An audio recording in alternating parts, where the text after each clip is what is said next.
is Jessica, and I'm from the Bureau of Guardianship Services. And first, I wanted to tell you a little bit about what the Bureau of Guardianship Services is. The Bureau is a state agency. We're part of the Department of Human Services. We have two responsibilities that are mandated by statute. One of the responsibilities is to petition the court on behalf of a family who's interested in becoming the guardian for their family member.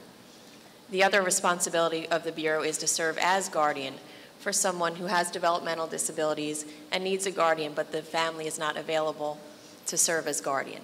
So the Bureau has approximately 33,000 people statewide that we serve as guardian for, hence the reason I'm here to discuss guardianship. I was told that I had 7 minutes to give you a broad overview. I learned that it's 10 minutes now. A broad overview of what guardianship is, what it isn't, some alternatives, and how to proceed if you decide that it's right for your family. So I will give that my best shot. The guardianship is a legal term. It is a legal relationship.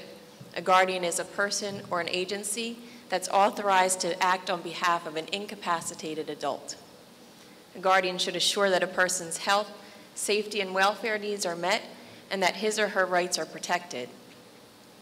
The duties of a guardian, of course, include substitute decision-making. That's making decisions for a person and trying to make the decision that you think a person would make for themselves, balancing that with what would be in their best interest. A guardian, of course, should involve their ward, as we call it in the law, in all decision-making.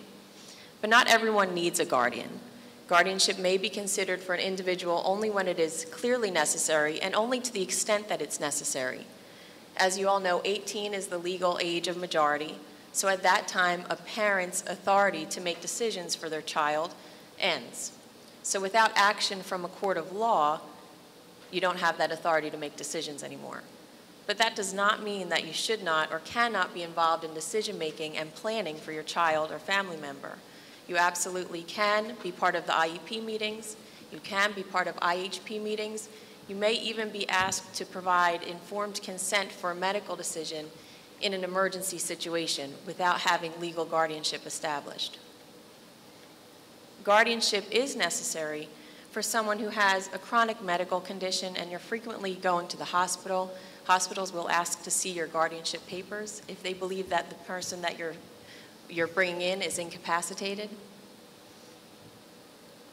Guardianship is only necessary to the extent that a person can't make decisions. So they look at certain areas. And this is based on a clinical evaluation. So it's important to keep in mind that when you establish guardianship for someone, you take away their fundamental right to self-determination. You become the decision maker in their life in the areas that they are not capacitated. And capacity is a legal term, but it's based on ability to understand and make decisions. It's not based on if you've made poor decisions.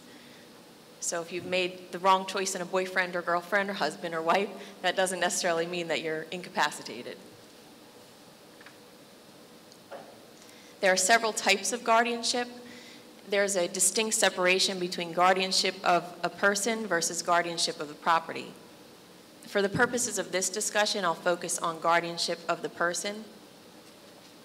Typically, guardianship of the property is only necessary if someone has significant assets in their name. That's why I'll focus on guardianship of the person. There are several types of guardianship of the person. There's limited guardianship, and that's appropriate for someone who's been found able to make some decisions but not all. They look at several areas of somebody's life and try to determine where someone might be able to make their own decisions versus where they would need some support and someone to make the decision for them. And then, of course, there's general guardianship, which is appropriate for persons who have been found incapable of making or expressing any decisions, someone who needs assistance with all areas of decision-making. A guardian of the person involves no financial obligation. You may have to sign for forms, for benefits, things of that nature. Anything that someone is entitled to have, you may have to sign forms, but you're not in charge of finances and there is no financial obligation.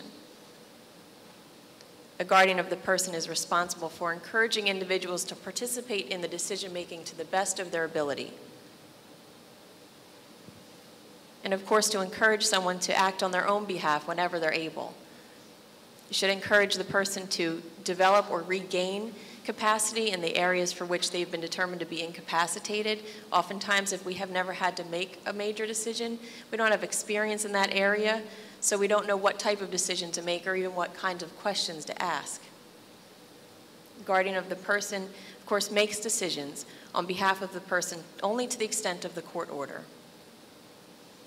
A guardian of the person also must provide an annual update to the surrogate court. It's a report, and of course, if you become a guardian, you get an idea of what type of report is required of you, and also has to apprise the court if you're moving out of state. A guardian of the person is not responsible for providing for a person from his or her own funds. So just because you become a guardian doesn't mean that you need to be the sole provider of support for someone. A guardian of the person is not liable for any acts of the individual. So if you become guardian for someone who then commits a crime, for example, you do not become liable for that crime. Many parents ask because they want to protect their son or daughter if their son or daughter commits a crime and gets charged with it. Just because you're the guardian does not mean that you become liable for that. Similarly, the guardian of a person is not responsible for injury to the individual from the wrongful acts of somebody else. So if you hired a caretaker, for example, and the caretaker was negligent, you as the guardian are not responsible for that. You should certainly advocate and try to take care of that. We're talking like medical malpractice, for example. You don't become responsible for the medical doctor's malpractice.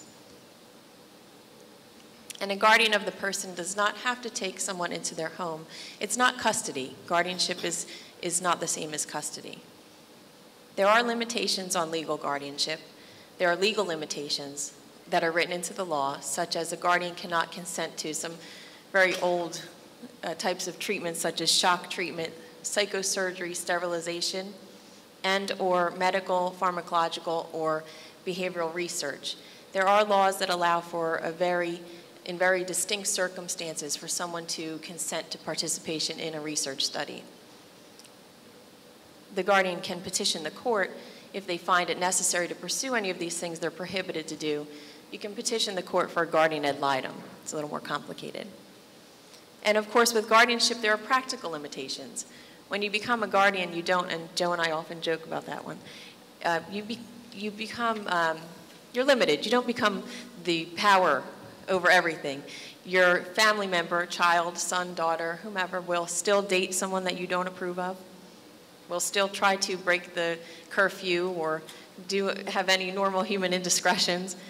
So a guardian doesn't have almighty power. There are certainly limitations to it. I'd like to stress to families that it is a matter of personal circumstances. If you decide that guardianship is something that you want to or need to pursue for your family member, you have several different options.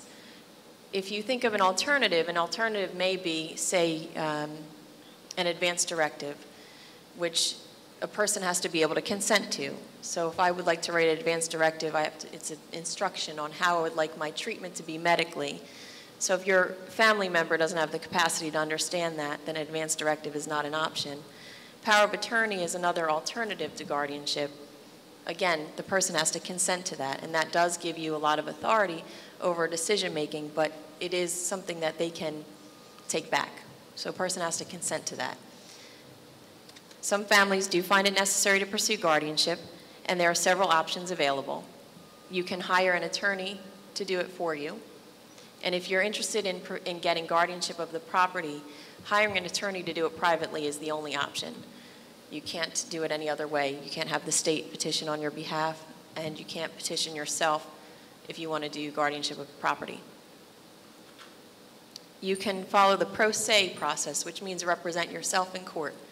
Again, only for guardianship of the person, and there are some resources. There's a resource page on the front table. I encourage you to pick that up. Guardianship pro se is basically a process where you have papers filled out by your doctor. You need 2 clinical certifications or affidavits to say that your family member is incapacitated and needs someone to make decisions for them, and you file this paperwork in the court on your own. There is a cost to it. It may be less expensive than hiring an attorney on your own, but you bring it to your surrogate's court. And then, of course, there is an option to have the state petition on your behalf, and that's what my office does. And many of you may have heard this before, but there is quite a long waiting list to do that. We have a long list of routine referrals, so at this time we focus on priority referrals, which means somebody desperately needs guardianship established because of an urgent medical issue or a legal issue that is presently happening. So we focus on those cases to try to go ahead and process guardianship for them.